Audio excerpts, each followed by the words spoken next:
welcome back to the Endo Circle. I am so excited to be back this week. Oh, thank you. Lori said congrats.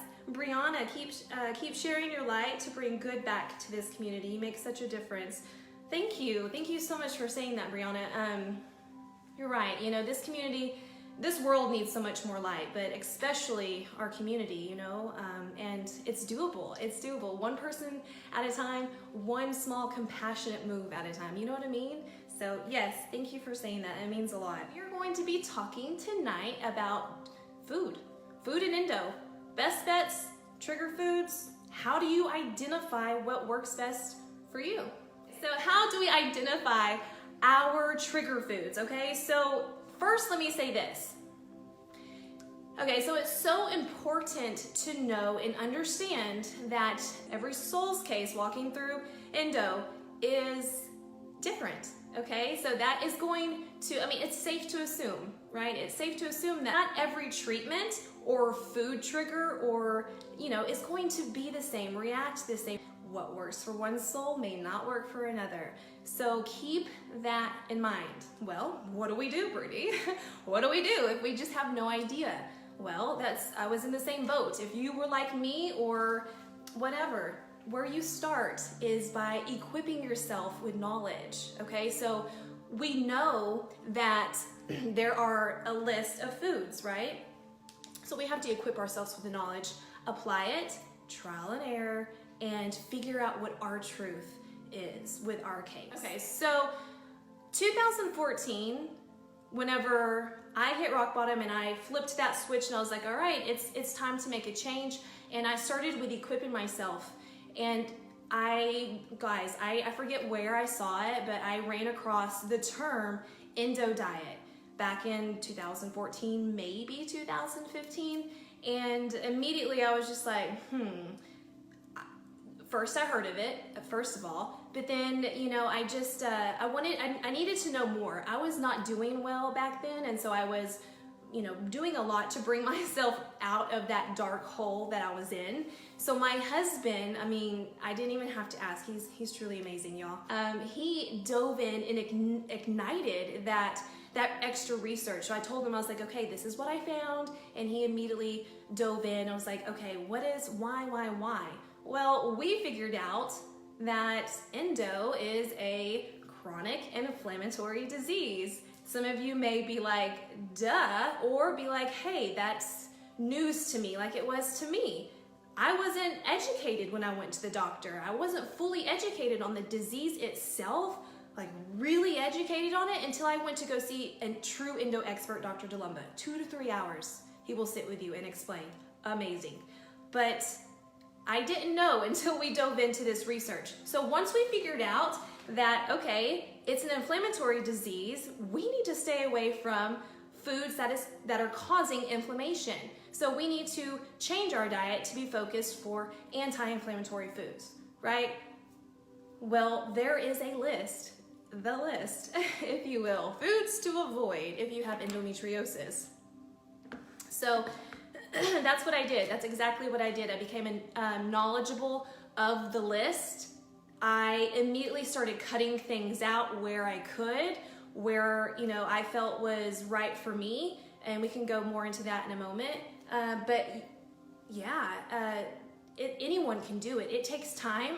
It's not an overnight fix by any means, but it is so worth it, and it can dramatically impact and improve your pain levels. It has for me. But if you can become knowledgeable in one area and alleviate some pain and grief for yourself, do it.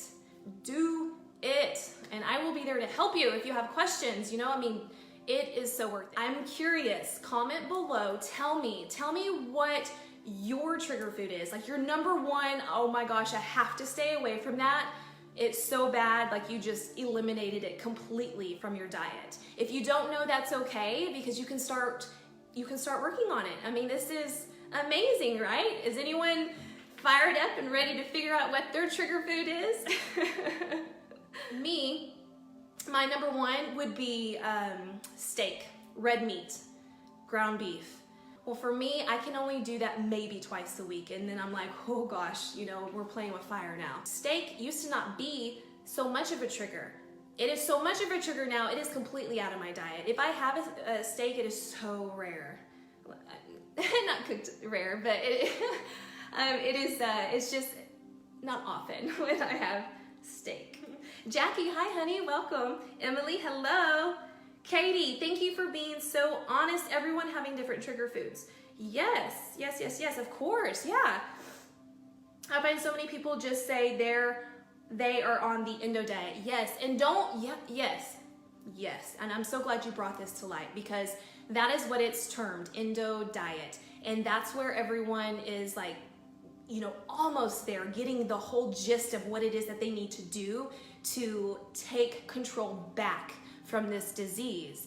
Yes, there is an Endo diet, if you will, but don't look at it as a diet. Don't even call it a diet. It is a lifestyle, okay? It is a lifestyle. You're looking long term. This is something that you have to live with. So you take this list, and what is it that you just can't live without? Cut back on it dramatically if you can, or cut it out completely. But again, yeah, it's finding what works for you. The diet is so hard. Dairy and bread, I love them, but I notice the pain reduces when I cut them out. Yep, absolutely. So we can talk more about, you know, planning, being strategic. Whenever you become knowledgeably equipped, you become more in control of your disease. Even so much so saying, you know what, tonight I'm gonna take that gamble and I'm gonna have some bread or whatever that is your trigger food, and we'll see what happens. But you're mindful, you are in control. You are saying that this is okay. I can handle this, and I will take care of it if I start to hurt, right? You are in control. But if you just don't know and you're just eating blindly, if you will, then you're no longer in control. So yes, I mean, don't give up everything if you just can't live without it, but just be mindful, you might have to pay for it. So you create your world and your environment. Don't listen to everyone and say, cut this out, don't do it, don't do it, don't do it. If you want to do it, then do it, but just be mindful. It could hurt you. I mean, it's, you know, anyway, okay. Yes, red meat, Brianna says. Yes, hormone meat. Oh. Lifestyle, yes. Okay, Brianna, let me get what you said. You said, believe it or not, for me, leafy greens are no-no. Whoa, wow. Salads are my fave, but they make me sick. I also had to cut out most drinks outside of water, tea, and I have specific coffee. Wow, girl, that is mind-blowing, but you know what? I mean, kudos to you for knowing that. You are so in tune with your body. You get that something healthy in your mind and everyone else's mind, you know, leafy greens is a trigger for you. So that's awesome. Good for you. But sorry, that sucks at the same time. But not really, because it's leafy greens, right? Kidding. Okay, so water, tea, and specific coffee. I'm glad that you brought that up. Y'all, honestly, I've never been a big drinker of anything but water. I used to when I was younger, a lot younger, like a kid, tea and some sodas, but water is what I do. I love water with lemon, water by itself. I don't care, and it's a really great habit to form if you can switch gears to that. Oh man, water is a game changer. It's not only good for your skin, it's good for your health. It's good for your hair. It's good for, oh my gosh, just everything. Your blood flow, I think. Actually, I don't really know about that. Just with mine, I've noticed if I'm not, you know, drinking water throughout the day, like I get a little swollen and stuff. Anyway, I wanted to switch to the list. Foods to avoid if you have endometriosis. So a lot of you are probably already going to know these, and if you do not, and if you have questions, do not be ashamed, not ashamed, but don't be embarrassed. You know, ask questions. That's why we're here. We are all here to learn from each other and to thrive. So yes, ask away. There is no stupid question, like for real. I mean, do you see how long it took me to finally get educated? You know, we're good. We're doing this together, y'all. All right, so red meat, we already discussed that. Sugar, bad fat, okay? Wheat, gluten, caffeine, alcohol, soy, additives, preservatives, dairy and eggs. So basically, whenever you're at the grocery store, stay off of these center aisles. You wanna go around, you wanna go to produce, you wanna go to the fresh meats, right? You can do fish. You wanna go down and get some nuts. So seeds, let's hit this really quickly. Anti-inflammatory, okay? Seeds, fish, fruits, nuts, veggies, beans, whole grains, pumpkin seeds. I wanted to mention this because, fun fact, whenever we had our live not too long ago going over sex, intimacy with endometriosis, I wanted to mention that this seed, pumpkin seed, apparently it helps with sex drive. So not only is it a good go-to for a best bet for anti-inflammatory choices, but hey, it can help in the sex department too. Not bad. Okay, anyone ever had pumpkin seeds before? They're pretty good. They don't really taste like much, so I can handle that. Somebody has told me what their trigger food is. I'm so interested because it's just different for everyone, you know? Some people are like, oh, I can totally relate, and some people are just like, whoa, it's completely opposite for me. Katie says, I love coffee, but had to cut it out completely. It always makes me sick. Carissa says, I love my morning coffee, but I wonder if the cream hurts me. Possibly, absolutely. That's definitely something that you should test out.